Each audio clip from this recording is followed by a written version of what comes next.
할렐루야, 사랑하는 주 예수교회 성도 여러분, 오늘은 7월 3일 수요일입니다. 오늘도 우리의 매일 큐티를 통해 하나님의 말씀과 동행하며 은혜가 넘치는 오늘 복된 하루가 되시기를 바랍니다. 오늘의 찬송가는 272장 고통의 멍에 벗으려고 함께 찬양하시겠습니다.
아멘. 오늘도 하나님의 말씀을 통해 하나님께서 우리의 고통을 들어주시고 우리의 고통 가운데 함께 해주실 줄 믿습니다. 아멘.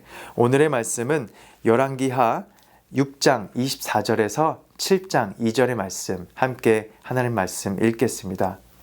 이후에 아람 왕 베나닷이 그의 온 군대를 모아 올라와서 사마리아를 에워싸니 아람 사람이 사마리아를 에워싸므로 성중이 크게 줄여서 나귀 머리 하나에 은 80세겔이요 비둘기똥 4분의 1갑에 은 5세겔이라 하니 이스라엘 왕이 성 위로 지나갈 때 한 여인이 외쳐 이르되 나의 주 왕이여 도우소서.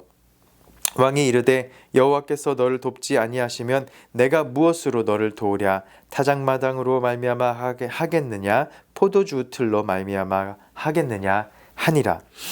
또 이르되 무슨 일이냐 하니 여인이 대답하되 이 여인이 내게 이르기를 내 아들을 내놓아라. 우리가 오늘 먹고 내일은 내 아들을 먹자 하매 우리가 드디어 내 아들을 삶아 먹었더니 이튿날에 내가 그 여인에게 이르되 내 아들을 내놓아라. 우리가 먹으리라 하나 그가 그의 아들을 숨겼나이다 하는지라. 왕이 그 여인의 말을 듣고 자기 옷을 찢으니라. 그가 성 위로 지나갈 때 백성이 본즉 그의 속살에 굵은 배를 입었더라. 왕이 이르되 사밧의 아들 엘리사의 머리가 오늘 그 몸에 붙어 있으면 하나님이 내게 벌 위에 벌을 내리실지로다 하니라.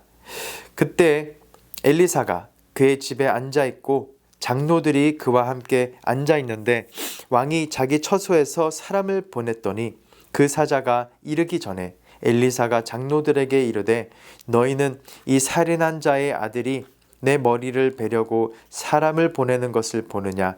너희는 보다가 사자가 오거든 문을 닫고 문 안에 들이지 말라. 그의 주인의 발소리가 그의 뒤에서 나지 아니하느냐 하고 무리와 말을 할 때 그 사자가 그에게 이르니라. 왕이 이르되 이 재앙이 여호와께로부터 나왔으니 어찌 더 여호와를 기다리리요? 엘리사가 이르되 여호와의 말씀을 들을지어다. 여호와께서 이르시되 내일 이맘때에 사마리아 성문에서 고운 밀가루 한 스아를 한 세겔로 매매하고 보리 2스아를 한 세겔로 매매하리라 하셨느니라. 그때 왕이 그의 손에 의지하는 자 곧 한 장관이 하나님의 사람에게 대답하여 이르되 여호와께서 하늘에 창을 내신들 어찌 이런 일이 있으리요 하더라. 엘리사가 이르되 내가 내 눈으로 보리라. 그러나 그것을 먹지는 못하리라 하니라. 아멘. 하나님의 말씀입니다. 하나님 말씀에 감사합니다. 계속해서 우리는 열왕기하 6장의 말씀 또 7장 2절까지의 말씀을 보았습니다. 이 말씀을 통해서 이제 아람이 지난 1차적으로 침입하였을 때에는 이스라엘 가운데 하나님의 보호하심과 은혜를 경험할 수 있던 것을 우리가 볼 수 있었지만 2차로 침입한 이 아람의 공격은 이제 북이스라엘을 향한 하나님의 심판과 하나님의 공의를 우리에게 나타내 주고 있는 것을 보게 됩니다. 아람 왕 베나닷의 군대에 에워싸인 북이스라엘은 지금 극심한 고통에 시달리고 있습니다. 아마도 몇 달째 이 성 안의 사람들은 먹을 것이 없고 그나마 이 나귀 머리나 비둘기 똥이 아주 말도 안 되는 비싼 값에 팔리고 있는 모습을 보게 됩니다. 이렇게 극심하게 줄이고 고통의 상황 가운데 놓인 사람들은 먹을 것이 없어 이제 자녀를 먹을 생각까지 하기에 이릅니다. 그러나 자기의 아들이 아닌 남의 아들을 먼저 빼앗아 먹으려고 하고 있죠. 이렇게 극심하게 위기의 상황 가운데 놓인 사람은 가족이고 자녀이고 뭐고 이 성을 잃고 무모한 결정에 이르기까지 합니다. 그러나 이 모든 상황에 책임을 지고 있는 사람은 바로 이스라엘 왕이었습니다. 그는 27절에서 여호와께서 너를 돕지 아니하시면 내가 무엇으로 너를 도우랴? 타작마당으로 말미암아 하겠느냐? 포도주 틀로 말미암아 하겠느냐라고 이야기하고 있습니다. 그러나 이 말을 하는 것은 이 신명기와 또 이 호세아 9장 2절의 말씀을 생각나게 하는데요.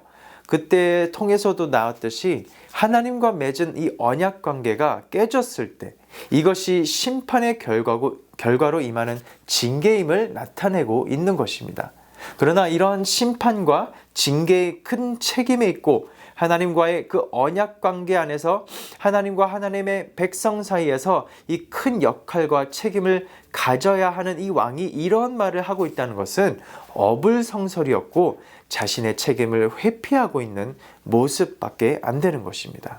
그는 옷을 찢었으며 그의 옷 안에는 굵은 배를 입었다고 나옵니다. 겉으로 보기에 그가 회개의 모습 또한 보이고 있지만 이는 과연 진정으로 그가 회개하고 있다고 보기는 힘들 것입니다.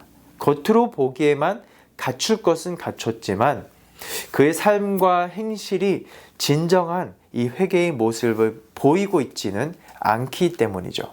그리고 왕은 31절 말씀에서 이 모든 고난을 이 사밧의 아들 엘리사의 책임으로 돌리고 있습니다.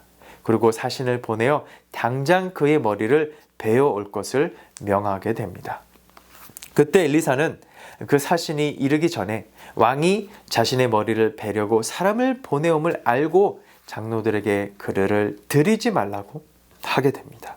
그런데 사신이 왕의 메시지를 전하자 엘리사는 여호와 하나님께서 내일 이맘때에 사마리아 성문에서 사람들이 평화롭게 밀가루와 보리를 매매하게 될 것임을 예언하게 됩니다. 이는 하나님께서 고통을 중단시켜 주시고 이제 성 안에 평화가 되찾아오고 사람들이 이 정상적인 경제 활동을 회복하여 하게 될 것임을 말하는 것이었는데 그들에게 엘리사의 이 예언은 너무나도 터무니없는 말 같아 보였던 것이죠. 이때 한 장관이 이 일이 어찌 가능하겠느냐라고 이제 따져 묻게 됩니다. 그런데 이 사람은 나중에 실제로 엘리사가 말한 대로 이 일을 보게 될 것이지만 그가 죽음으로 인해서 먹지는 못하게 되는 것을 우리가 보게 됩니다. 이스라엘 백성은 왕부터 신하들 그리고 백성에 이르기까지 모두 고통 가운데 있지만 그 어느 누구도 들을 길을 갖고 있지 못한 모습을 발견하게 됩니다. 하나님의 사람 엘리사가 아무리 내일 찾아올 이 회복의 역사에 대하여 예언을 해도 그 말을 들을 사람은 아무도 없었습니다. 왕은 백성의 고통을 들었지만 이 탓을 하나님과 엘리사에게 돌리기에 급급했었죠. 그리고 왕의 사신들과 장관은 처음에는 왕의 이야기를 전하러 왔지만 그 악과 도모한 그들은 본인들이 이제 하나님의 말씀을 듣지도 믿지도 못하고 하나님의 계획에 반하는 그 발언으로 인해 죽음을 피할 수가 없게 되었습니다. 사랑하는 성도 여러분, 우리는 먼저 하나님의 말씀에 듣는 귀를 가져야 되는 줄 믿습니다. 우리의 상황이 아무리 고통 가운데 있더라도 우리의 믿음과 우리의 이성을 잃지 않도록 하나님의 말씀을 향해 언제나 우리의 듣는 귀가 있을 때 우리는 상황을 타개하는 하나님의 말씀이 우리를 인도하실 줄 믿습니다. 그리고 그 말씀이 하나님이 우리를 인도하시고 우리를 굳건하게 버티게 해주는 것임을 믿습니다. 아멘. 엘리사도 마찬가지로 동일하게 어렵고 힘들었을 것입니다. 그러나 그가 믿음을 가지고 하나님의 말씀을 전할 수 있었던 것은 그에게 말씀을 주시는 하나님이 그와 언제나 함께 하셨기 때문이고 엘리사 또한 하나님을 향해 언제나 그의 듣는 귀가 열려 있었기 때문인 줄을 믿습니다. 아멘. 오늘도 우리의 삶 가운데 하나님을 향한 우리의 듣는 귀와 우리의 마음의 귀가 열리고 오늘 우리에게 주시는 이 말씀을 통해서 우리의 마음이 우리의 믿음이 단단해지고 우리 모든 성도님들의 어려운 상황 가운데 있는 모든 분들에게 이 믿음과 소망이 열리고 우리의 기도 또한 열리기를 주님의 이름으로 축원합니다. 아멘. 기도하시겠습니다. 고맙고 감사하신 하나님 아버지, 저희들의 삶에 임하신 하나님의 은혜를 알면서도 우리의 상황에 매몰되어 원망과 불신을 쏟아냈던 우리의 모습들을 돌아보며 회개합니다. 사방에서 애워쌈을 당해도 하나님의 긍휼하심에 기대어 겸손의 눈물로 기도하게 하여 주시고 마음을 찢고 돌이켜 말씀을 온전히 신뢰함으로 우리의 듣는 귀를 통해 하나님의 일하심을 듣고 보고 기대하고 열망하며 소망케 하여 주시옵소서. 오늘도 우리에게 주시는 말씀을 또 사모하며 믿음으로 단단히 하게 하여 주시고 인도하여 주실 줄 믿습니다. 이 모든 말씀 예수님의 이름으로 기도드립니다. 아멘. 오늘도 듣는 귀를 열고 우리의 말씀을 하나님의 말씀을 들으며 나아가시기를 축복합니다. 아멘.